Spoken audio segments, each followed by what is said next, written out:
Matthew 9. Jesus forgives and heals a paralyzed man. Jesus stepped into a boat, crossed over, and came to his own town. Some men brought to him a paralyzed man, lying on a mat. When Jesus saw their faith, he said to the man, "Take heart, son, your sins are forgiven." At this, some of the teachers of the law said to themselves, "This fellow is blaspheming." Knowing their thoughts, Jesus said, "Why do you entertain evil thoughts in your hearts? Which is easier to say, 'Your sins are forgiven,' or to say, 'Get up and walk'? But I want you to know that the Son of Man has authority on earth to forgive sins."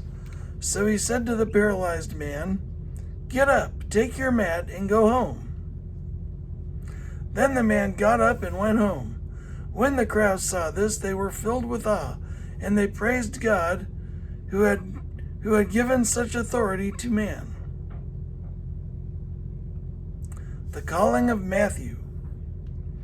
As Jesus went on from there, he saw a man named Matthew sitting at the tax collector's booth. "Follow me," he told him, and Matthew got up and followed him. While Jesus was having dinner at Matthew's house, many tax collectors and sinners came and ate with him and his disciples. When the Pharisees saw this, they asked his disciples, "Why does your teacher eat with tax collectors and sinners?" On hearing this, Jesus said, "It is not the healthy who need a doctor, but the sick. But go and learn what this means. I desire mercy, not sacrifice, for I have not come to call the righteous,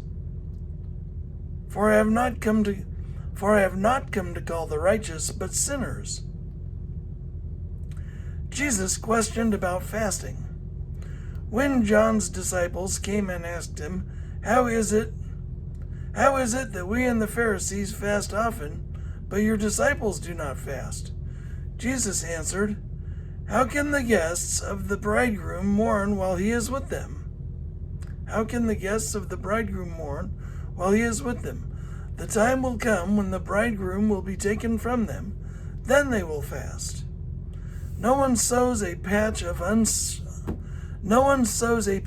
unshrunk cloth on an old garment, for the patch will pull away from the garment, making the tear worse. Neither do people pour new wine into old wineskins. If they do, the skins will burst, the wine will run out, and the wineskins will be ruined. No, they pour new wine into new wineskins, and both are preserved." Jesus raises a dead girl and heals a sick woman. While he was saying this, a synagogue leader came and knelt before him and said, "My daughter has just died, but come and put your hand on her, and she will live." Jesus got up and went with him, and so did his disciples. Just then a woman who had been subject to bleeding for 12 years came up behind him and touched the edge of his cloak. She said to herself, If I only touch his cloak, I will be healed." Jesus turned and saw her. "Take heart, daughter," he said, "your faith has healed you." And the woman was healed at that moment. When Jesus entered the synagogue leader's house and saw the noisy crowd and people playing pipes, he said, "Go away. The girl is not dead, but asleep." But they laughed at him. After the crowd had been put outside, he went in and took the girl by the hand, and she got up. News of this spread through all that region. Jesus heals the blind and the mute. As Jesus went on from there, 2 blind men followed him, calling out, "Have mercy on us, Son of David." When he had gone indoors, the blind men came to him, and he asked them, "Do you believe that I am able to do this?" "Yes, Lord," they replied. Then he touched their eyes and said, "According to your faith, let it be done to you." And their sight was restored. Jesus warned them sternly, "See that no one knows about this." But they went out and spread the news about him all over that region.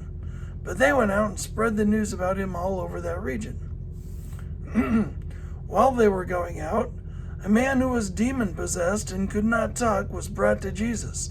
And when the demon was driven out, the man who had been mute spoke. The crowd was amazed and said, "Nothing like this has ever been seen in Israel." But the Pharisees said, "It is by the prince of demons that he drives out demons." The workers are few. Jesus went through all the towns and villages, teaching in their synagogues, proclaiming the good news of the kingdom, and healing every disease and sickness. When he saw the crowds, he had compassion on them, because they were harassed and helpless, like sheep without a shepherd. Then he said to his disciples, "The harvest is plentiful, but the workers are few. Ask the Lord of the harvest, therefore, to send out workers. Ask the Lord of the harvest, therefore, to send out workers into his harvest field."